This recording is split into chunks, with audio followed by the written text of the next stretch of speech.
then of course I was also interested in the overdrive on this transmission. And the way this overdrive works is you've got a switch under the dash here. See if there's enough light in here for y'all to see it. Little pull switch right here. This pull switch is frozen right at the moment. And I was following the pull switch. The line goes down right here and down toward the transmission. And then if you go down under the cart, which is what I'm doing right now, and have a look, you can see where that line comes down.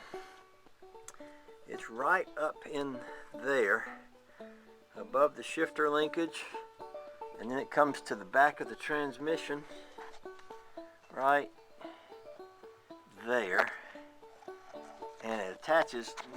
Maybe I can get this camera at a better angle.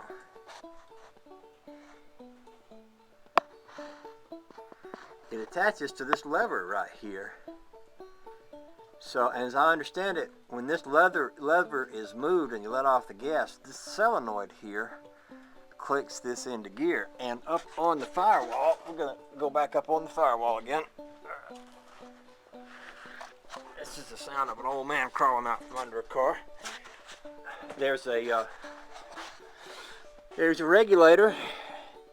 This one has a fuse right on it, and if you look carefully, you can see the fuse is blown.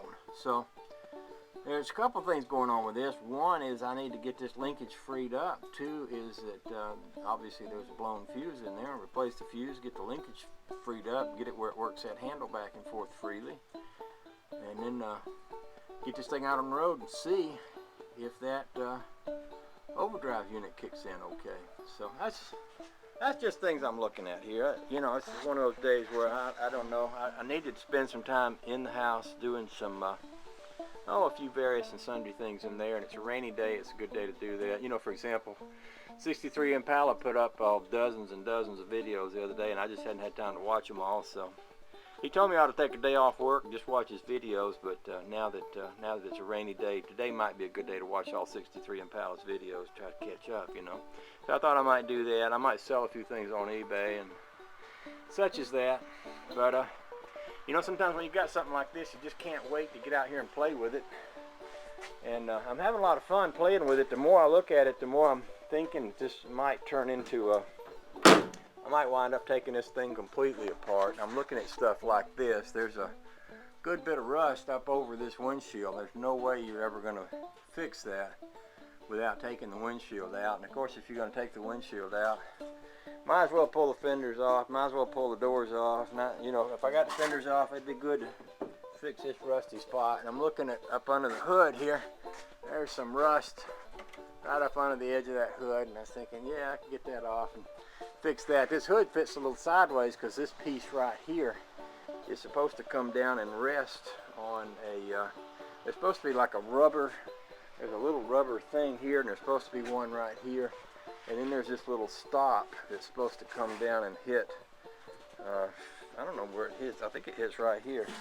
And that's obviously rusted and caved in, so that'll make the hood fit straight if I fix that.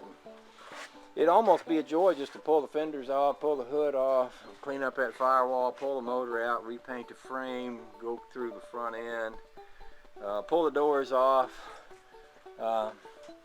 fix this roof, fix all the rusty parts, pull these back windows out. See this this stuff inside here that's rotted out. I keep looking at these windows. I believe these windows are supposed to slide back. I believe there's a slider track there. But when you look at them, it's hard to figure out exactly how they work. But you can see that it looks like a slider track, and it looks like these windows would open. But I'm studying it, trying to figure out how it works. But I'm thinking also, well, you know, if you pulled all this chrome off and pulled all this apart, it just makes it a lot easier to get the rust out from under it and get it repainted. See right along here, you got a little chrome, little rust growing up under the chrome. Anyway, you know, there's a lot of stuff that I can do in my mind a lot quicker than I can do in real life, but sometimes just looking at it in real life is a lot of fun. So that's what I'm doing today. I'm out here just looking at it. Yeah, that's what I'm doing. So I just thought I'd share what I'm looking at with y'all. This is a project that ain't going to happen suddenly. One of the things I need is some space. I was just talking to my neighbor about getting started, getting somebody out here to do some digging so I can go to work on expanding my building back there. I guess that's going to be my first big priority. And he says he knows a good tractor man. He'd recommend him. I was going to rent a tractor and do it myself, and he believes I'd do better off to pay this guy. So I said, well, give me his number. I'll call him and get an estimate and see what he charged me to do it. So anyway, those are the things that I'm messing around with today. And with that said, I'll shut up. Y'all have a nice day.